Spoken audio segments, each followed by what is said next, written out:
I've known Emory now almost close to 20 years, and met him first when I came back here as a professor in 1962. And John Reynolds had been elected governor, and John had been a neighbor of mine in graduate school. I am the 9th governor that Emory Styles has taken in to raise, and I mean that very seriously. If someone ever decided to write a play entitled Backstairs at Wisconsin's White House, Mr. Emory Styles would have to be in it. Mr. Styles is beginning his 34th year in employment in the governor's office. He has served under 9 governors. He is a quiet, unassuming man who knows the ins and outs of state government. How does Emory assist you at the mansion? He kind of oversees the formal affairs, anything to do with dinners and receptions and so on. And it is patently clear that, and I say this in a positive sense, he probably wouldn't like me to say this, it's almost, you get the impression, that's Emory's mansion. He has been there so long, it can't function without him. And all of the staff who come and go, and all the governors who come and go, but Emory is part of it. And I tell you, that is true in a very real sense. And when he expresses a notion that something ought to be done this way or that way, more often than not, that's the way it's going to be done. I come every Tuesday and Thursdays. My main business here is to check for the governor's clothing, a few personal things for the governor, and then other responsibilities for special occasions, for the social affairs mainly. I take care of the bartending, the serving the guests for them. He is well aware of so many of the different parts of state government, and he has learned a great deal about the way in which the governor and the state treasurer and the governor and the secretary of state have to interact in regard to getting things done. He does the first sort of the mail.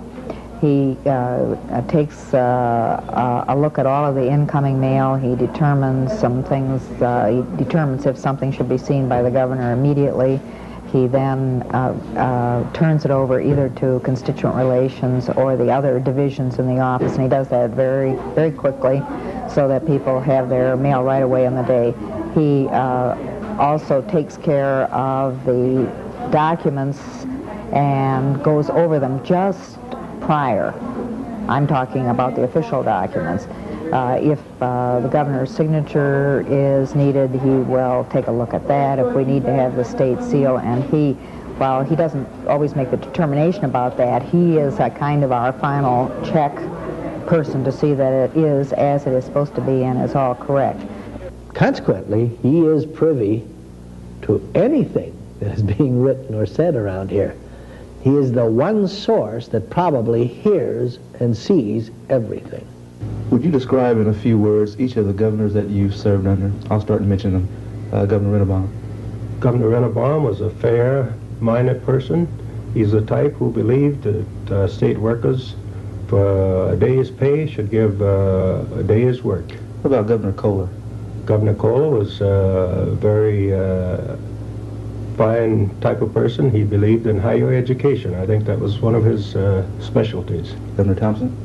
Governor Thompson, he had fiscal restraints, and at that time, I recall he used to always carry a cigar in his mouth. He would never light it. What about Governor Gaylord Nelson? Governor Gaylord Nelson, he was a young, handsome type of governor, and very concerned about our environment. Governor Reynolds? Governor Reynolds was a very warm type of person. Once you get to know him, he would do almost anything for you. Governor Knowles? Governor Knowles was very popular with everyone. I guess he was known as strictly a public relation person. Governor Patrick Lucey? Governor Lucey, I'd say he believed in prison reforms. About Governor Schreiber? Governor Schreiber, he was concerned about the elderly and so forth, and very warm type of person. And our present Governor, Lee Sherman Dreyfus? Everybody, whenever he has a press conference, he always draws a crowd because the people like they're amazed at the way he can talk without hesitating. And he's just a popular type of person. He likes to meet people and talk with people. Mr. Styles, you've been involved in the governor's office in a rather unique way. Would you encourage young people to get involved in the political process, especially minority groups? Yes, I would, very much so, especially minorities and Hispanics.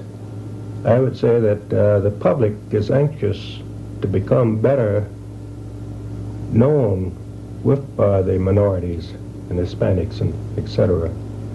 Once people become better known and acquainted with all people, I think the fear that a lot of people have about minorities and Hispanics, they would forget about that. Once people become involved with one another, working together, they can find out that they can solve their problems. Being a minority, people have to learn how to get in and fight, not with the fist, but be persistent and reliable. Don't just give up. You go in, if you're fortunate enough to get a job, try and take care of the job and do a good job of it. Emory Styles has kept an official autograph sheet with signatures of every governor he served under. When we found that one signature was missing, that of Governor Lee Dreyfus, we asked the governor to complete Emory's autograph sheet. That was a proud moment for Mr. Styles, and now his signature list is complete. Since this is Emory's 34th year in state government, and the fact that he assists the highest office in the state year after year, we would just like to say, Happy Anniversary! Somehow you just have to feel that the governor's office is a little extra special because of Emory Styles.